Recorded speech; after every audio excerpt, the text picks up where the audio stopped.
धर्मराज युधिष्ठिर कहने लगे कि भगवान, मैंने ज्येष्ठ शुक्ल एकादशी के व्रत का महात्म्य सुना। अब कृपया आषाढ़ कृष्ण एकादशी की कथा सुनाइए। इसका नाम क्या है, महात्म्य क्या है, ये भी बताइए। श्री कृष्ण कहने लगे कि हे राजन, आषाढ़ कृष्ण एकादशी का नाम योगिनी है। इसके व्रत से समस्त पाप नष्ट हो जाते हैं। यह इस लोक में भोग और परलोक में मुक्ति देने वाली है। ये तीनों लोकों में प्रसिद्ध है। मैं तुमसे पुराणों में वर्णन की हुई कथा कहता हूँ, ध्यानपूर्वक सुनो। स्वर्गधाम की अलकापुरी नामक नगरी में कुबेर नाम का एक राजा रहता था।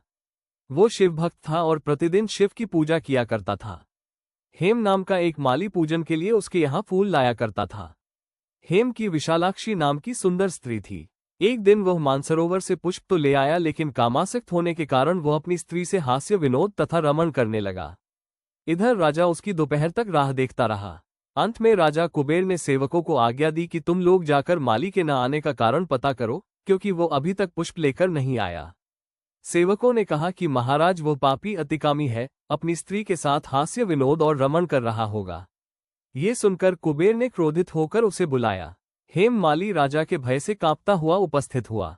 राजा कुबेर ने क्रोध में आकर कहा, अरे पापी, नीच, कामी, तूने मेरे परम पूजनीय ईश्वरों के ईश्वर श्री शिव जी महाराज का अनादर किया है, इसलिए मैं तुझे शाप देता हूँ कि तू स्त्री का वियोग सहेगा और मृत्युलोक में जाकर कोढ़ी होगा। कुबेर के शाप से हेम माली का स्वर्ग से पतन हो गया और वह उसी क्षण पृथ्वी पर गिर गया। भूतल पर आते ही उसके शरीर में श्वेत कोढ़ हो गया। उसकी स्त्री भी उसी समय अंतर्ध्यान हो गई। मृत्युलोक में आकर माली ने महान दुख भोगे, भयानक जंगल में जाकर बिना अन्न और जल के भटकता रहा। रात्रि को निद्रा भी नहीं आती थी, परंतु शिवजी की पूजा के प्रभाव से उसको पिछले जन्म की स्मृति का ज्ञान अवश्य रहा। घूमते घूमते एक दिन वह मार्कंडेय ऋषि के आश्रम में पहुंच गया, जो ब्रह्मा से भी अधिक वृद्ध थे और जिनका आश्रम ब्रह्मा की सभा के समान लगता था। हेम माली वहां जाकर उनके पैरों में पड़ गया। उसे देखकर मार्कंडेय ऋषि बोले, तुमने ऐसा कौन सा पाप किया है जिसके प्रभाव से यह हालत हो गई। हेम माली ने सारा वृतांत कह सुनाया। ये सुनकर ऋषि बोले, निश्चित ही तूने मेरे सम्मुख सत्य वचन कहे हैं, इसलिए तेरे उद्धार के लिए मैं एक व्रत बताता हूँ।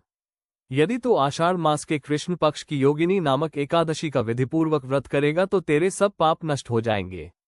ये सुनकर हेम माली ने अत्यंत प्रसन्न होकर मुनि को साष्टांग प्रणाम किया। मुनि ने उसे स्नेह के साथ उठाया। हेम माली ने मुनि के कथनानुसार विधिपूर्वक योगिनी एकादशी का व्रत किया। इस व्रत के प्रभाव से अपने पुराने स्वरूप में आकर वह अपनी स्त्री के साथ सुखपूर्वक रहने लगा। भगवान कृष्ण ने कहा, हे राजन, ये योगिनी एकादशी का व्रत 88,000 ब्राह्मणों को भोजन कराने के बराबर फल देता है। इसके व्रत से समस्त पाप दूर हो जाते हैं और अंत में स्वर्ग प्राप्त होता है।